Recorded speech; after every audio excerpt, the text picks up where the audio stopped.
Karma is no dream. Those who want facts may have them. Russia built its large dam and hydroelectric station at Dnipropetrovsk largely out of the forced labor of peasants and political prisoners. This construction job was the pride of the communists.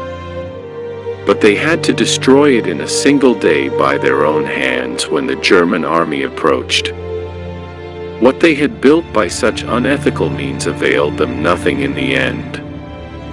Karma is not a fossil doctrine. In their hearts men recognize that eternal justice rules the world and implacably pursues both good and evil doers. They have but to be reminded of the truth to accept it. Modern existence may repress it for the best part of a lifetime, but in the end most of us succumb to the belief that some part of the future is already foreordained and written invisibly across the brow of every person. Emerson said, "If you put a chain round the neck of a slave, the other end will fasten round your own neck." The use of brains or brutality or both may give a man success, but the matter does not end there.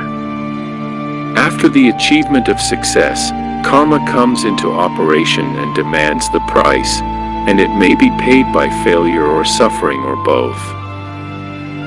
The stream of fate pursues its perennial course, halting now and then to find new historical channels which become necessary to its movement. The nation that first drops gas bombs on unarmed civilians drops them also on its own. Did it but know, the nation that breaks the rules of righteousness breaks also its own fortunes. He that loveth iniquity beckoneth to misfortune. It is, as it were, the echo answering to his own voice. If the Japanese had heeded this wise counsel from one of their old books, the 9th century teaching of the words of truth, they would not have encountered such a sorry plight as was theirs at the end of the Second World War. If we wish to understand what has been happening in the world, we must first understand that continental and national karma are hidden causes of its distresses. A nation arises by the adding together of every individual in it. You are one of those individuals whose thought and conduct will help to make your nation's karma. The subject of collective destiny is very complicated because it is composed of many more elements than individual destiny.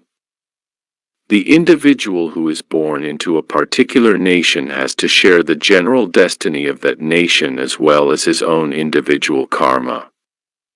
If, however, he withdraws from that nation by his own choice and migrates to another country, he will then share a new collective destiny which is bound to modify his own and put its mark upon it, either improving it by giving him more opportunity or causing it to deteriorate. There is a collective national karma which gradually grows and then materializes. When a group of people live together and work together, either in a country or a city, they gradually form for themselves a national or a municipal destiny which they have to bear. Sometimes this result is good, sometimes it is bad, but generally it is a mixture of both. Hence we find in history such things as a national destiny and a racial fate. Karma operates no less among the societies of mankind than among individuals themselves. The life of nations, as of individuals, is an alternating rhythm of darkness and light. Epochs of great retrogression are followed by epochs of great advance. Would the history of India have taken an entirely different direction if Clive had not been there to lead British arms to victory? Was its history so fated beforehand that when the young Clive tried twice to shoot himself in Madras, the pistol refused to fire and Clive gave up further attempts at suicide? When a whole people move along the road of wrongdoing, then they invite suffering for their purification and enlightenment. So long as selfishness rules society, so long will society have its sufferings. So long as nations are indifferent to the woes of other nations, so long will they themselves sooner or later share those woes. A wealthy people cannot escape a partial responsibility for its refusal to help the poorer peoples, nor a powerful nation for its tolerance of the persecution of others, nor an aggressive race for its forcible domination over weaker races. The world wars have abundantly illustrated these truths. Great sins have brought great retributions. This is a period of vast purification through suffering. But even amid the swirl of hatred and the sight of horror, we must never forget the inward oneness of mankind, and that even tyrants share this ultimate divine unity with us in their innermost nature.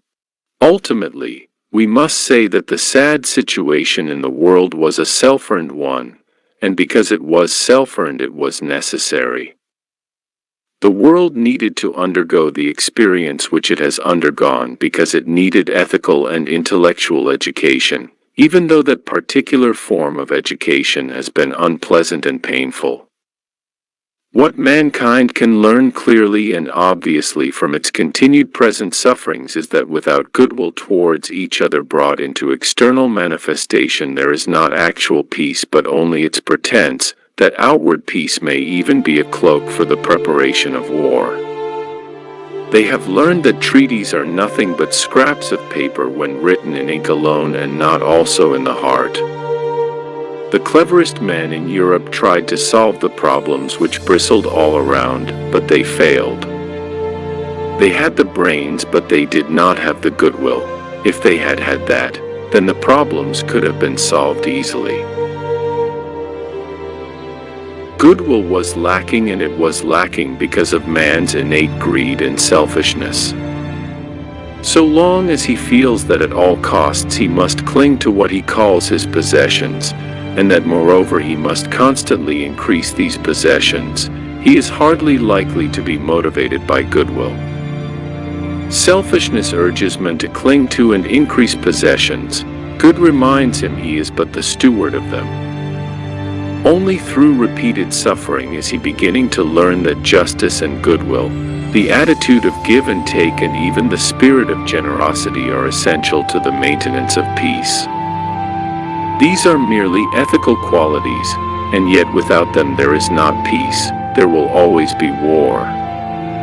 If mankind wishes to avoid repeating this age-old destiny, there is only one way, old-fashioned and very simple: a change of heart. Without this change of heart there can be only postponement of war, a temporary patching of problems, but no genuinely peaceful solution. And so we come back to a very familiar position, that if we seek the kingdom of heaven first, all these things will be added unto us, even peace. The West needs the notions of karma and rebirth if it is not to be destroyed by its own ignorance. Only such an intellectual basis can give effective force to the idea of morality in these intellectual times.